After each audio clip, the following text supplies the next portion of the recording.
In today's video, we're gonna try and build the ultimate gaming PC featuring Nvidia's brand new RTX 3070 graphics card.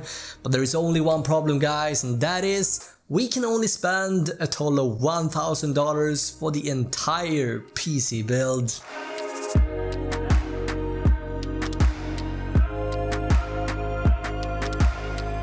Hey, what is up guys, it is RB Hardware and welcome to another video on the channel. Now for a little bit over $1,000 for the entire PC build, you'll be able to run all popular games at 1440p and 4K at ultra settings with pretty good frame rate. And if you want to play around with ray tracing, yeah, that is possible on this machine as well. And we're gonna go over the whole building process from start to finish, and we're then going to fire up the PC and we're going to look at what kind of frame rate you can expect in case you decide to build this PC.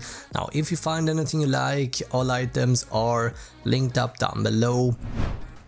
Now inside this beast we find a 3rd gen 6-core Ryzen that can handle even the most demanding AAA games without lag or stutter. For RAM, we're gonna pair the CPU with 16GB from Corsair. We got a 500GB M.2 SSD, an RTX 3070, everything contained in this high airflow Fantex case. Anyway, timestamps can be found down below. Now before we get started, be sure to drop a comment, let me know what you thought about the video, drop a like if you enjoyed the content, make sure to subscribe to never miss an episode. Now coming in at $63, the DS3H B450M 1GB makes the base for today's build. This is a super reliable, high quality and powerful B450M motherboard that doesn't break the bank. With 8 USB ports, an M.2 slot and 4 SATA ports, this board got you covered. Now by only spending about $70 or so on the motherboard will allow us to spend most of our budget on graphics and CPU, which have the biggest impact on the frame rate.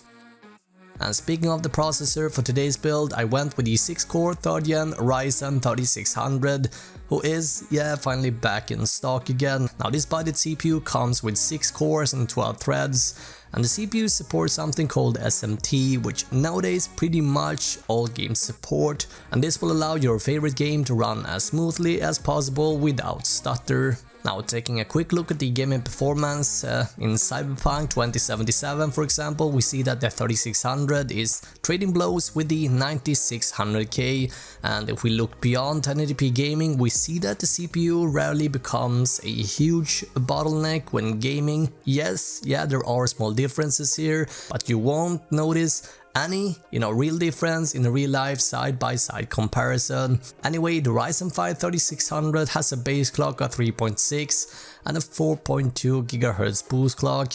It is based on AMD's insanely popular Zen 2 and 7nm architecture, and with Zen 2 AMD has been able to bump both IPC clock speed and latencies than against previous generation. And all of this, plays an important role for gaming. Now as we can see guys, our motherboard comes with a retention frame, but since we're using a cooler with springs rather than retention clips, we need to remove the retention frame from the motherboard. Installing the processor is in fact very easy. You wanna locate this golden triangle, and this lines up with the corresponding triangle on our motherboard socket. Simply turn the CPU so that the triangles match up, open the metal arm and drop the processor into the socket, put the metal arm down, and our CPU is now installed. A cooler comes alongside our processor, which we're gonna use in today's build. Now while this heatsink doesn't offer the best thermals and noise levels among all CPU coolers out there, it is still perfectly good enough for gaming in a ventilated case with good airflow. The cooler installment is also pretty simple. Now in case you're installing the cooler for the first time, there should be a thin layer of pre-applied thermal compound already installed, otherwise you need to apply a bit of compound on the CPU first. Position the CPU cooler over the 4 spring screws using a Phillips screwdriver. Turn each spring screw half a turn clockwise to ensure the spring screw makes a connection with the back plate. Follow a diagonal pattern across the CPU cooler, further tightening each spring screw with the full turn, and with the spring screw connected to the backplate, tighten them up until you feel resistance, then check the CPU cooler to ensure it is properly secured to the motherboard. Lastly, Lastly, we need to connect the fan power cable to the CPU cooler to the CPU fan header on the motherboard. Next up is memory guys, and for today's build we're gonna go with 16GB from Corsair Vengeance, who actually gotten pretty expensive lately. Therefore I'm gonna link up a cheaper kit down below as well with similar level of quality and performance. Now I went for a 3200MHz kit this time, and this will give you a slight frame rate boost versus using a slower clock kit, as the way that the CPU work, having faster clock RAM often gives you a frame rate boost in your favorite game. Simply pull back the clips for the second and the fourth DIMM slot and plug them in just like so. Now before we move our motherboard assembly, if you like, and install it in our case, we're gonna need to install this M.2 SSD as well, coming from Kingston. So with this device you can say goodbye to long lasting loading times with this a 2500GB SSD coming in at just $60. Now 500GB is enough to fit a few games, and you can supply this with the hard drive later down the road. And I highly recommend the M.2 device in 2021 if your budget allows for it. Now to install this we're gonna need a tiny Phillips screwdriver to remove the pre-installed screw. Be careful here guys, you don't wanna lose this. Make sure you got the front side of the M.2 device facing up with the small notch on the same side as the CPU cooler. Simply slide it in just like this, take the screw and secure the drive. Now we can finally take our motherboard assembly and install it in our case, and in today's build we're gonna go with the Phanteks P300A coming in at just $60. Now this is hands down the best and cheapest mid-tower with high airflow that I've used so far. It comes with a single 120 fan installed at the rear, and there is room to fit another one at the top and 2 additional ones at the front, all to help keep our system cool and quiet. Now in the front we find just a giant perforated metal front, and honestly guys, I love to see this. Now these small holes you see here works as dust filter, and by getting rid of a dedicated dust filter if you like in the front, we will have optimal airflow over our system. For I/O we find 2 USB 3.0 ports, a reset and a power button, as well as a mic in and audio. Now there is room to fit a 140 radiator in the top and a 240 radiator in the front. And there is room to fit up to 2 SSDs and 2 hard drives, and overall I'm very satisfied with this case. Very well done Phanteks. 2 thumb screws need to be loosened before we can remove the tempered glass side panel. Now we're gonna install our I/O shield, which we find in our motherboard box. It goes in from the back of the case with the circular audio ports located at the bottom. Now before we install our motherboard there is this tiny standoff that we need to install in our case as well. And now we can install our motherboard, and with the CPU fan already installed we can just grab onto the CPU cooler and gently slide the motherboard into place, and this can be done by either having the case standing up or laying down. Now we need to secure the motherboard using the screws that comes provided from Phanteks, and with the motherboard installed and secured, before we install our graphics card and power supply, I figured this is a good time to install our chassis cables that takes care of the front audio, USB, as well as the power button. Let's start with USB 3, which is a white connector. Simply route it through one of the various routing holes and plug it in just like so. And the connector is located down at the bottom of the motherboard. Next up we got the front audio. This cable goes to the left side corner. Lastly we got the front panel connectors, and you'll find these on the lower right side. Now this can be a bit tricky, but just take your time here.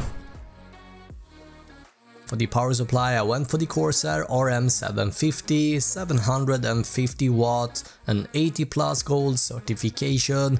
Although because this one is so expensive on Amazon right now, I highly recommend you guys opt for the CV650 650 watt unit instead. This is a high quality power supply with 80 plus bronze efficiency certification, coming in at just $69. And with the power supplies from Corsair, you can always count on top of the line performance, low noise and quality components, and this will ensure that your PC and your components run safe. So you want to make sure that you got the fan facing downwards, then gently slide it into place and secure it. Now there's a couple of cables we're gonna need here. First up, we got the 24 pin power for the motherboard, and this one goes to a connector on the mid right side.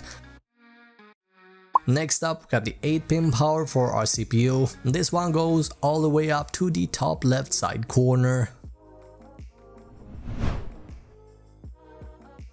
Alright, so time to install a graphics card, and in today's build, I picked up the GeForce RTX 3070, which is Nvidia's latest $500 GPU designed to perform actually on par with the $1200 last gen 2080 Ti flagship. This is an absolute beast of a card, and it can handle 1440p as well as 4K gaming with ease. Now in order to install this, we need to remove 2 of these upper PCIe slots, and then we can gently install our graphics card and just slide it into place just like so. Plug in this PCIe cable and our graphics card is installed. Now because our motherboard only got 2 fan headers and one is already being used by our CPU, we're gonna have to add a 3-pin Y splitter. This is so that we can get both included case fans up and running. Now if you're planning on adding more fans in the future, you simply wanna pick a fan cable here that supports more fans. What is left to do now is to flip the case around, slap on the side panel that is hiding all the cables, and we have officially completed our $1000 gaming PC build. Let's turn on our system and see and find out how it performs. Oh, also guys, I almost forgot, first time you're booting up the system, make sure to double check that the RAM sticks are running in its XMP profile. And we're doing this by tapping delete while we're seeing the Gigabyte logo. We then head over to the overclocking session, we select profile 1, and we are now good to go. So we're starting with Cyberpunk 2077 with ray tracing turned off, and we're averaging around 70 FPS. And turning ray tracing on with DLSS, the frame rate pretty much stays the same. However, if we drop DLSS, this results in just 43 FPS. Moving on to Doom Eternal, we see in very high numbers for our system, even at 4K resolution. Horizon Zero Dawn is next, and here we're averaging around 95 FPS as can be seen. And as we can see, moving on to 4K is also playable. Our Call of Duty Black Ops Cold War runs fantastic on our system as well, as can be seen. And moving on to Death Stranding, there is no problem here either. Valorant shouldn't come as a surprise to anyone, but I wanted to include this title as well, as I've seen a couple of you guys requesting it. Assassin's Creed Valhalla average over 60 FPS at 1440p, and so with 4K guys, you might want to fiddle with the settings just a slight bit here. Battlefield 5 is up next, and at 1440p the card has no problem reaching a satisfying frame rate, but even at 4K the 3070 does fantastic.